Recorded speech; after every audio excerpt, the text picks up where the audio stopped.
Hi everybody, it's Claire back with another art journal video, and in this one I am playing with some of Dina's brand new release for February. So I'm going to be creating a rainbow background, no surprises there. And I'm starting off with some really beautiful colours. I love the new colours that Dina's added into her range because they just play so nicely with all the other colours that are already there, which of course you would expect.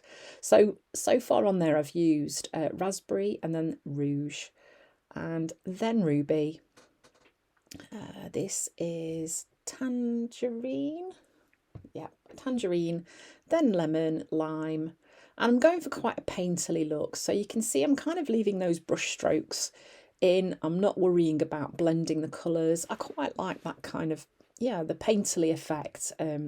Seeing those brush marks in the paint is quite nice, really. And you can apply the paint a bit thicker. And when you're doing this kind of style, you can also do that sgraffito into it as well, which is quite a nice way to add some detail to your background. I didn't do it on this page, but just thought I'd mention that. So I've also used turquoise, iris, orchid and magenta.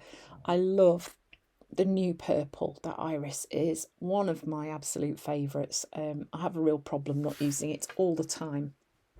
This is a tile floor stencil. Sorry about the bit of a wobble there on the camera. So this was one of Dina's most recent release stencils. And here I'm just popping some, I think that's white, or it might be carnation, through the stencil using a makeup sponge just to apply that paint.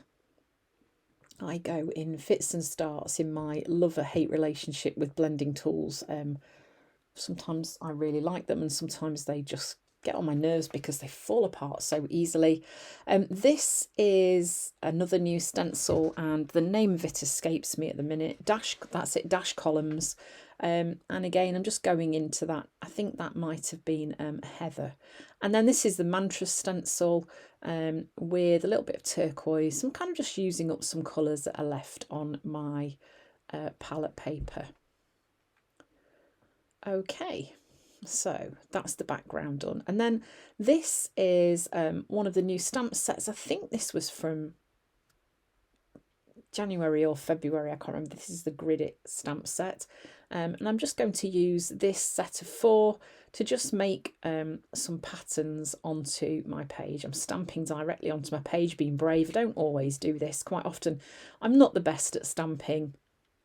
I think I've done a really good job until I lift it off and think, oh, geez, that didn't stamp very well. The little tool that I'm using there is just to help apply a little bit more pressure. So you can kind of get a bit more of an even stamp effect. I think it gets more tricky to stamp directly into your journal as you get to that point where your journal's getting quite chunky, because your pages don't always lie completely flat. So this is the painted blobs, I want to say, stencil, and I'm just adding a little bit of stenciling into some of the squares using black. So I'm starting to create some areas of contrast on my page, and I'm doing these going in different directions. Obviously, I'm going to state the obvious, this is a very directional stencil. Of course it is, it's got arrows on it, you can point them any way you want, and using it like this you can create that kind of a bit more interest on your page, so you kind of make your eyes looking around like, ooh, and you can always have them pointing at your focal point as well. So it's very useful to have some sort of directional stencils in your stash. Yeah, so I'm just kind of carrying on adding these little areas of stenciling till I felt that the page was nice and balanced. And then I decided to grab my Signo Uniball in white, and I'm just outlining some of those black areas of stenciling, so that just lifts those and kind of adds a little bit more contrast to my page.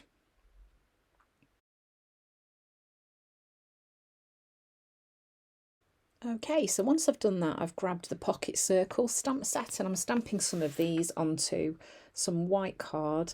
You notice that first one that I've stamped, I've got kind of that fuzzy ink transfer. That doesn't really bother me. And I think if it bothers you, then before you press it on your substrate to make your image just clean around where the image is. But I don't kind of mind that sort of grungy effect. It doesn't bother me at all.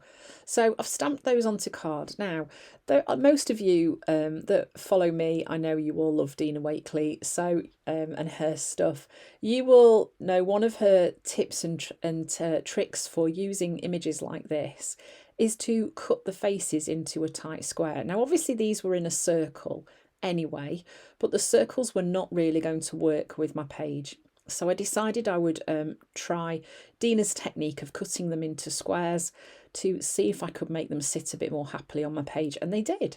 And I know I've broken my rule of odd numbers here. I've got 4 on the page, but it kind of felt balanced like that. So I just went with it. I know, get me living dangerously. Then I've added some white dots using my huge Posca pen, and I'm just outlining some of those dots using a black gel pen as well. So again, I'm just kind of doodling and playing. I've also looked like I've added some black dots using my dotty stamp onto my page too. That will be using archival ink. Here I decided I would add a little bit of colour around some of those faces. So I'm just picking up some pigment off some scribble sticks using a water brush and just transferring the colour around those faces, so it just kind of pushes those edges away into the background and makes those faces stand out a little bit more. This is a really quick and easy way to get colour onto your page using these water soluble pigments, whether they are scribble sticks or Neocolor 2s or you know, even Tim Holtz's watercolour distress pencils. Then I am outlining those faces, the squares, using a Stabilo All pencil. And then I'm going to add my words. And I decided I was going to weave my words through the little channel that was on my page, and nearly didn't fit them in. Look, I was annoyed here because I kind of wished I'd started a bit further over, but that's okay, it worked all right. And then I thought, oh, I know how I can balance that. I can stick another word on the end. Yeah, I often say this, there is usually a way to work things out when things don't quite go to plan. That's one of my favourite things about this kind of art journaling, is there aren't any rules, and my words didn't quite fit, so I just stuck another one on the front of my sentence that would make sense. I was quite lucky. Yeah, added a little bit more depth to some of those letters. Then I'm going in with Stoked neon spray, adding some splatters to that page as well, using my little tiny fan brush. And then I think... oh, I know what I did next. The last thing that I did was to add a little bit of a drop shadow using a white Signo Uniball to my letters, and it just helps to pop those out a little bit as well. And that's often a nice way to kind of just finish off my my letters. Sometimes I do this and I don't like it, and I'll go back over it again in black, and sometimes I'll do it and think, yeah, that's perfect, that's worked just how I wanted it to. But yeah, like I say, even if you did this and you didn't like it, just dry it and go back over it again. So there you go. Lovely, bright, colourful journal page using some of Dina's most recent release. Thanks for watching. I hope you've enjoyed the video, and I hope to see you again soon.